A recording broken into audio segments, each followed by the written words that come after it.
안녕하세요. 잡슈광입니다. 장기간 코로나로 인한 경기 침체와 올해 우크라이나 러시아 전쟁까지 겹치면서 전 세계 경제가 불황으로 힘들어하고 있습니다. 게다가 고물가, 고환율, 고금리로 글로벌 경기 침체까지 우려되고 있는 상황인데요. 그런데도 불구하고 한국은 올해 큰 수출 성과들을 달성하며 경제 강국으로 거듭나고 있습니다. 올해 한국의 무역 규모가 사상 처음으로 세계 6위에 오르며 기염을 토한 것인데요. 올해 한국 수출 규모는 지난해 7위에서 올해 6위로 뛰어올랐고 전체 무역 규모 역시 2계단 도약해 6위에 올랐습니다. 그리고 올해 6,800억 달러가 넘는 사상 최고의 수출 실적 달성을 앞두고 있는데요. 세계 경기 둔화, 에너지 가격 급등으로 인한 무역 적자 확대 등 어려운 여건 속에서도 역대 최고의 수출 실적을 달성하는 데 기여한 무역인들을 위한 무역인의 날 행사가 열렸습니다. 지난 12월 5일 한국무역협회는 제59회 무역의 날 기념식에서 수출의 탑 1780개사, 정부 무역 유공자 보상 597명, 무역회장 표창 80명을 수상했습니다. 무역 적자에도 불구하고 올해 수출 실적은 굉장히 양호해 전체 수출의 탑 수상 기업은 지난해 대비 207개사가 늘어난 1780개사가 기록했습니다. 100만 불 수출의 탑 수상 기업 역시 작년보다 19개사가 늘어난 535개사를 나타냈는데요. 올해 기념식은 코로나19 팬데믹 지속, 러시아 우크라이나 전쟁, 주요국 금리 인상 등 어려운 여건 속에서도 역대 최고의 수출 실적을 달성하는 데 기여한 무역인들의 노고를 격려하고 수출 성과를 축하하기 위해 마련됐습니다.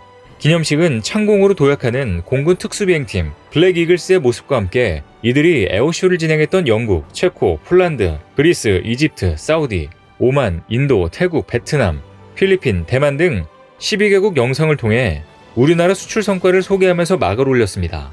무역협회는 올해 한국의 수출이 전년 대비 7.1% 증가한 6,900억 달러, 수입은 19.5% 늘어난 7,350억 달러라고 밝혔습니다. 어려운 여건 속에서도 한국 수출은 일본, 독일, 이탈리아 등 여타 제조 기반 수출 강국들보다 높은 증가율을 기록했는데요.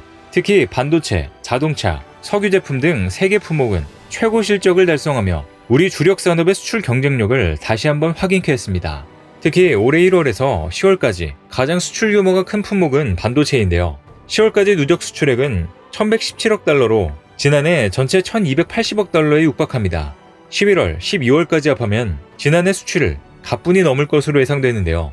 그리고 석유 제품, 자동차, 철강, 반도체, 디스플레이 업종에서 수출 증가율이 5% 이상 증가하는 수출 호조세를 나타냈습니다. 그 중에서도 가장 독보적인 기업인 삼성전자는 올해 최고액 탑인 1,200억 불 탑을 수상하며 작년 1,100억 불 탑을 수상한 지 단 1년 만에 기록을 경신했습니다. 최근 D램 가격 하락에도 불구하고 최고 실적을 경신하면서 한국 수출을 이끌고 있는데요. 삼성전자는 현재 D램, 낸드 플래시, SSD, TV, 냉장고, 스마트폰, 휴대폰 등 부분에서 시장 점유율 세계 1위를 기록 중입니다. 2006년 이후 TV 시장 전체 세계 1위, 2011년 이후 글로벌 스마트폰 시장 점유율 1위를 유지하고 있습니다. 삼성전자에 이어 SK 하이닉스가 이번에 300억 불 탑을 받으면서 반도체 수출이 올해 한국의 수출 경제를 이끌었음을 드러냈습니다. 그리고 올해 자동차 수출액은 글로벌 악재에도 불구하고 역대 최대인 530억 달러를 기록할 것으로 전망됐습니다.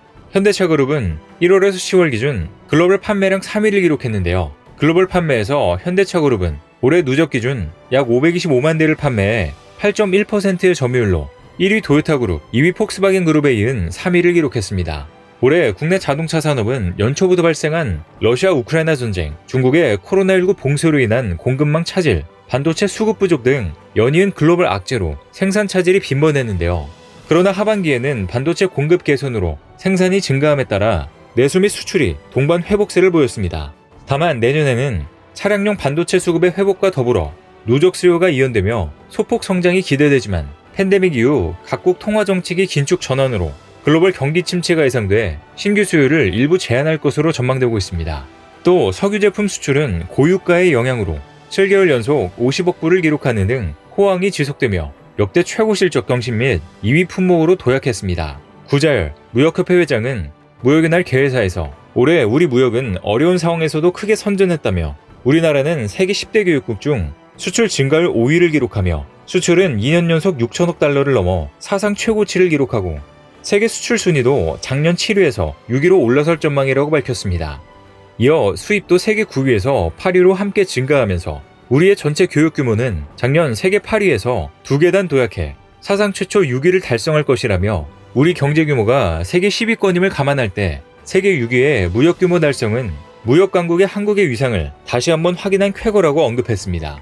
그리고 이외에도 한국 수출에 기여한 다른 기업들도 주목받았는데요. 반도체, 자동차, 석유 제품 이외에도 올해 한국은 주력 품목과 유망 품목의 고른 성장을 통해 수출의 포트폴리오를 다변화했습니다. 전기차 수출은 역대 최고 실적을 경신하며 우리 자동차 수출 내 비중도 꾸준히 증가하고 있습니다.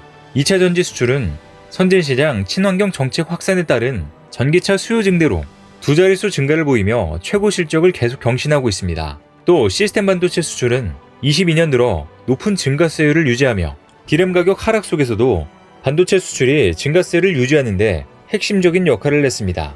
이렇듯 전기차, 2차 전지, 시스템 반도체 등 유망 품목은 새로운 주력 수출 품목으로 발돋움했고 농수산식품, 방산 등의 분야에서도 수출이 확대되며 수출 포트폴리오가 다변화되고 있음을 보여줬습니다. 농수산식품 수출은 16년 이후 꾸준한 성장세를 이어가며 2년 연속 100억 불을 상회하며 수출 성장세에 기여했는데요. 특히 한국의 라면, 과자 등 가공식품과 참치 등 주요 품목의 증가세가 지속되고 있습니다.